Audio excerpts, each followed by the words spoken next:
اس لیے خصوصی طور پر صحابہ کرام سے یہ قربانی طلب کی گئی. اور یہی وجہ کہ ہم دیکھتے ہیں کہ بعض اوقات انہوں نے بڑے بڑے علاقے فتح کیے، لوگوں نے آ کر اپنی خوب دنیا بنائی، لیکن وہ اپنے خیمے میں ہی رہتے رہے. انہوں نے بڑے بڑے محلات کے پاس اپنا خیمہ لگا کر زندگی کے باقی دن پورے کیے. اس طرح انہوں نے رسول اللہ صلی اللہ علیہ وسلم کی نصیحتوں کو پلے باندھا، انہی کی قربانیوں سے پھر دین آگے پہنچا.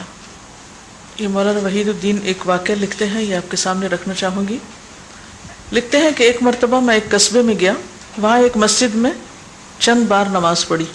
میں نے دیکھا کہ اس مسجد کے جو امام ہیں وہ لوگوں کے درمیان نہایت محبوب ہیں، لوگوں میں بہت پاپولر ہیں، لوگ ان کا بہت احترام کرتے ہیں. وہ جو بات کہہ دے اس کو تمام لوگ فوراً مان لیتے ہیں. میں نے مختلف لوگوں سے پوچھا کہ امام صاحب کی اس مقبولیت کا سبب کیا ہے. معلوم ہوا کہ وہ اسلام کے کچھ سادہ اصولوں کی پابندی کرتے ہیں اور یہی ان کی مقبولیت اور محبوبیت کا راز ہے. امام صاحب کا معمول تھا کہ وہ اذان سنتے ہی اپنے گھر سے نکل پڑتے تھے. مؤذن کے آخری کلمات کے ساتھ وہ مسجد میں داخل ہو جاتے. یہ گویا خدا کی پکار پر فی الفور دوڑ پڑنا ہے، اور جس آدمی کا یہ حال ہو کہ وہ خدا کی پکار پر فوراً دوڑ پڑے تو لوگ بھی اس کی طرف دوڑنے پر مجبور ہو جاتے ہیں. جو خدا کی پکار پر فوراً دوڑ پڑے تو لوگ بھی پھر اس کی طرف دوڑ پڑتے ہیں.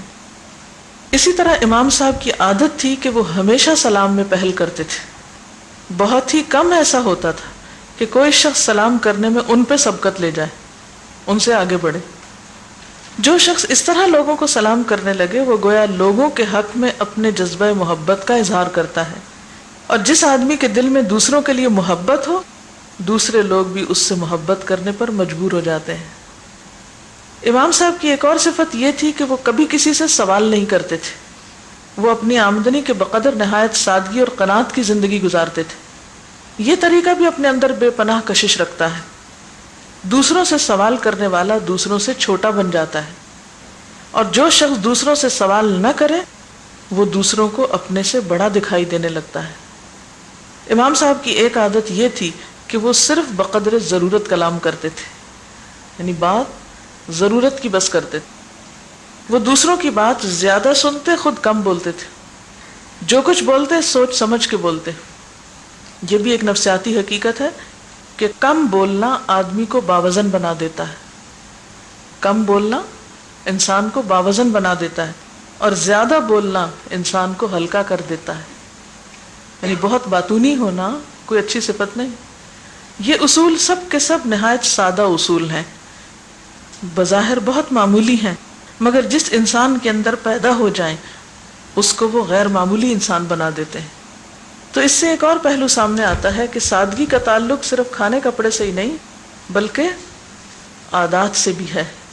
اور سادہ عادات کیا ہے کہ انسان کے اندر کسی قسم کا تکبر، کمپلیکس نہ ہو، اپنی بڑائی کا احساس نہ ہو.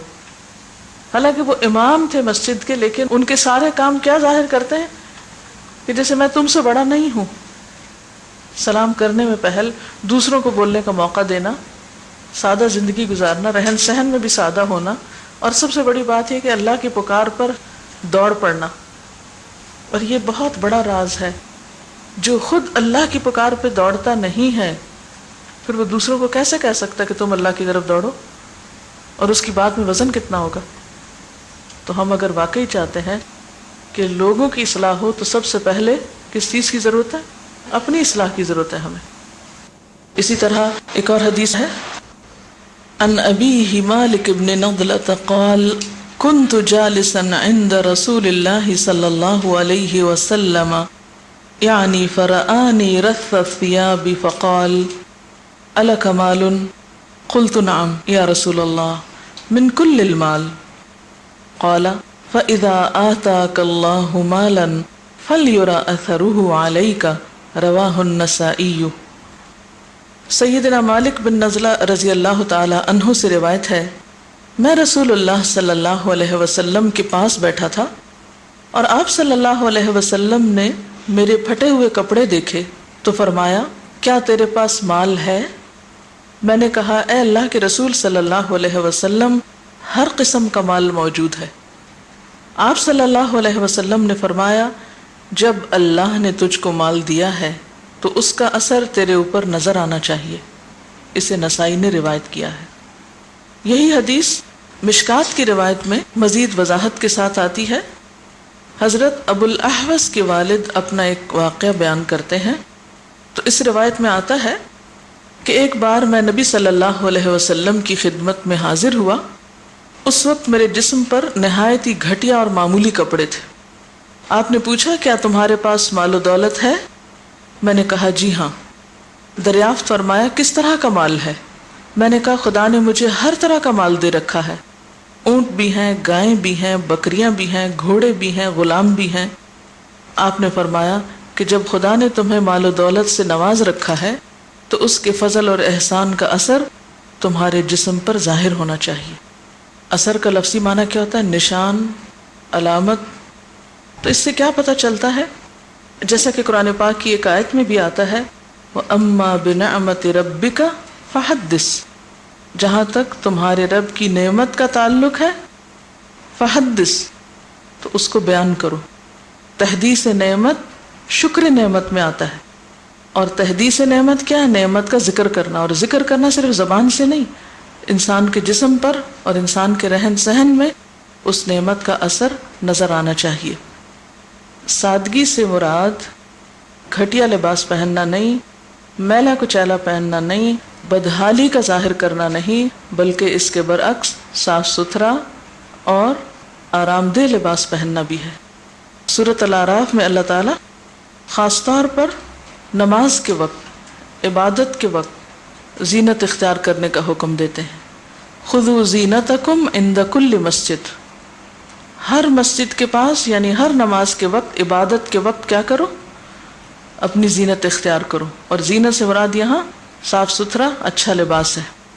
لیکن عام طور پر ہم کیا کرتے ہیں کہ نماز تو میلے کچیلے کپڑوں میں ہی پڑھ لیتے ہیں، اور جب پڑھ کر فارغ ہوتے ہیں تو پھر اچھے کپڑے پہن لیتے ہیں.